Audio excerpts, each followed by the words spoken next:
যুবক বন্ধুরা, আপনারা কেমন আছেন? ভালো। আজকে আমি একটু ওয়াজ করবো। ওয়াজের নাম হচ্ছে শীতে বউ চাই। শীতে বউ চাই। শীতে রাতে ঘুমাতে কি যে কষ্ট রে বাবা, শীতে রাতে বউ ছাড়া ঘুম আসে না। এক পা যখন আরেক পায়ের সাথে লাগে ছাদ কইরা ওঠে, তখন ঠান্ডাতে মনে হয় যে আমার বোধহয় একটা বউ প্রয়োজন ছিল। বউকে জড়িয়ে ধরে যদি ঘুমাইতাম তাহলে এত শীত আর লাগতো না। আমরা বাবা মার কাছে বউ চাই, বাবা মা দিয়ে দেয় আমাদের শীত নামক কম্বল। এই যুবকেরা, আল্লাহ তাআলা কি বলেছেন? আল্লাহ তাআলা বলেছেন, তোমরা যদি প্রাপ্তবয়স্ক হয়ে যাও, বিয়ে করে নাও, তোমাদের রুজি রোজগারের ব্যবস্থা করে দিবেন কে? আল্লাহ। রুজি রোজগারের ব্যবস্থা করে দিবেন কে? আল্লাহ। আর এই কথাটা কি আমাদের বাড়িতে মানে? কারো বাড়িতে মানে না।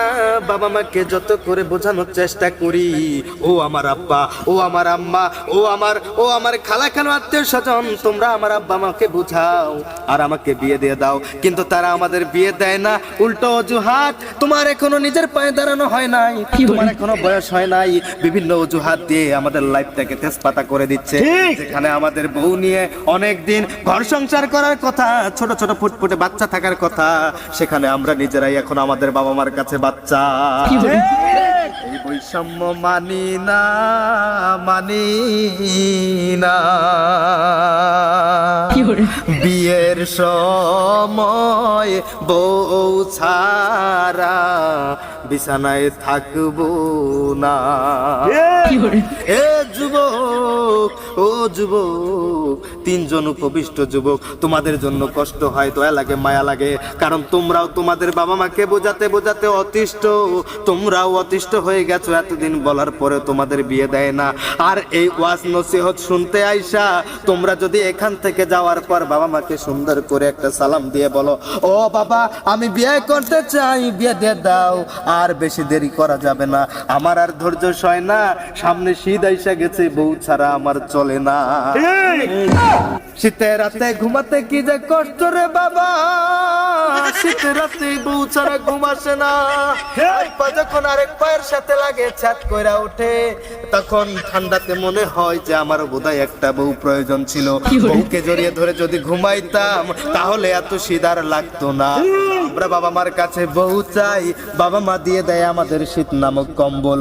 আমরা সিঙ্গেল সমিতি তৈরি করে রাস্তায় নামবো, আন্দোলন করব, বাবা মাকে বোঝানোর জন্য গণ আন্দোলনের ডাক দিব, আর বলবো, ও আব্বা, বিয়ে দিয়ে ভাই মইতা আসে বাদাম খেয়ে আসি। এই যুবক, এই যুবক, এই পথভ্রষ্ট, বিয়ে হবে না, এই মুনাজাত ধরো, এখনই মুনাজাত চলে গেল, এখনই মুনাজাত, ভাই তোমরা মুনাজাত করো। আল্লাহুম্মা আমিন। ও আল্লাহ, আমরা সিঙ্গেল, তোমার আসমানের নিচে জমিনের উপরে তিনজন সিঙ্গেল, তিন জোড়া হাত, 6টি হাত তুলে বারবার একটা বউ প্রার্থনা করছি, ও আল্লাহ, এই শীত আসার আগে, এই শীত ভরপুর করে আসার আগে আমাদেরকে একটা বিয়ে করিয়ে দাও। বাবা মাকে এত করে বোঝায়, তারা শুনে না, তুমি তাদের মনে বুঝ দান করো, তাদেরকে একটু হেদায়েত দাও, আমাদের জন্য মনটাকে একটু নরম করার তৌফিক দান করো, শক্তি দেওয়ার তৌফিক দান করো। ও আল্লাহ, পরিশেষে তোমার কাছে আবার বলবো, দু হাত তুলে ফরিয়াদ করব, একটা সুন্দর ফুটফুটে বিয়ে দিয়ে দাও।